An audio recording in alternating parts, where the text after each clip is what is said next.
Shalom bagimu yang diberkati dan dirahmati Tuhan. Kembali kita berjumpa dalam edisi Renungan Pagi Penyejuk Iman.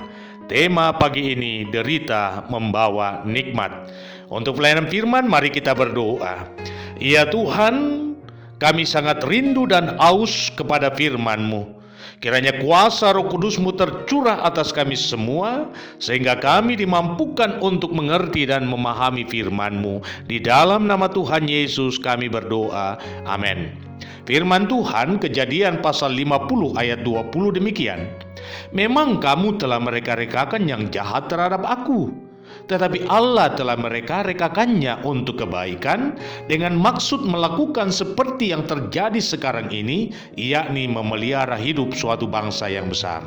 Saudara-saudaraku, adalah seorang yang kaya raya. Ia membutuhkan 2 orang anak muda untuk dipekerjakan.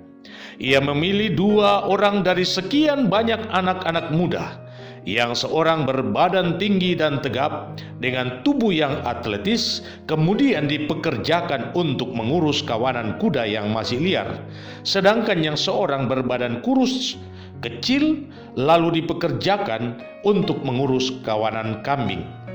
Tetapi pemuda yang berbadan tegap itu mulai jenuh dan ia cemburu dengan pemuda yang berbadan kurus.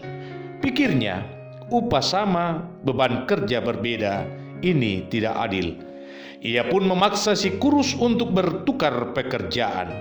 Sore hari, dengan muka murung dan langkah gontai, si pemuda kurus kembali ke rumah.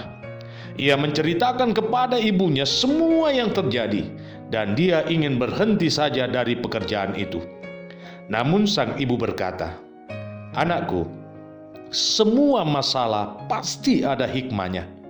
Syukuri, hadapi, dan terima dengan berbesar hati. Buktikan bahwa kau juga bisa melakukan pekerjaan yang berat yang mampu dilakukannya. Semua kesulitan yang akan kamu hadapi, jika kamu mampu belajar dan bekerja keras, pasti akan membuatmu kuat dan bermanfaat untuk masa depanmu.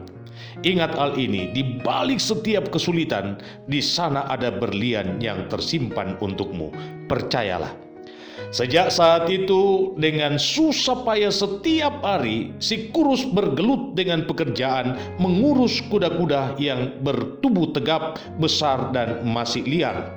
Dia harus jatuh bangun mengejar kuda-kuda itu, tetapi ia tetap sabar. Tanpa ia sadari, keahlian dan kemampuannya menguasai serta mengendalikan kuda-kuda liar itu semakin membaik, dan juga tubuhnya yang kurus semakin berkembang menjadi tinggi, tegap, dan perkasa. Suatu hari, terjadilah perang antar negara. Kerajaan butuh prajurit berkuda yang tangkas dan terlatih. Si pemuda ini pun terpilih dan diangkat sebagai pemimpin pasukan berkuda karena kepiawaiannya mengendalikan kuda perang. Ketika pasukannya maju ke kancah peperangan, ia berhasil memenangkan peperangan. Perang demi perang ia menangkan, dan dengan kemenangan yang dia raih membuat namanya semakin terkenal. Ia kemudian diangkat menjadi panglima perang dan pada akhirnya menjadi pemimpin besar, yakni sebagai Kaisar Mongolia. Dia adalah Genghis Khan. Saudaraku, dalam menjalani kehidupan, tidak selamanya enak dan nyaman. Banyak situasi di mana kita berhadapan dengan kesulitan yang membuat kita dirugikan, kita menderita, dan terkadang kita tidak berdaya lagi. Situasi seperti itu akan melahirkan kekecewaan, marah, emosi, dan bahkan jika tak dapat dikendalikan, maka kita merusak diri kita sendiri. Kisah ini mau menyadarkan kita bahwa sebuah kemenangan tak dapat diraih dengan mudah. Jika kita menerima setiap ketidaknyamanan sebagai latihan mental dan kesabaran, maka itu adalah awal bagi kita untuk meraih kemenangan besar. Kita patut belajar tentang arti kehidupan dan perjuangan melalui pribadi yang bernama Yusuf. Yusuf adalah pribadi yang sudah selesai dengan dirinya. Orang yang selesai dengan dirinya selalu berusaha mencari hikmat di balik setiap kepahitan hidup yang ia alami. Orang yang selesai dengan dirinya adalah orang yang positive thinking, Orang yang sudah selesai dengan dirinya selalu mempercayai Tuhan sekalipun jalan yang dilaluinya penuh onak dan duri. Karena itu, saya mau menegaskan hal ini. Janganlah bersusah hati dan janganlah menyesali diri ketika jalanmu sulit. Sebab di balik kesulitan itu ada nikmat besar yang tersedia bagimu.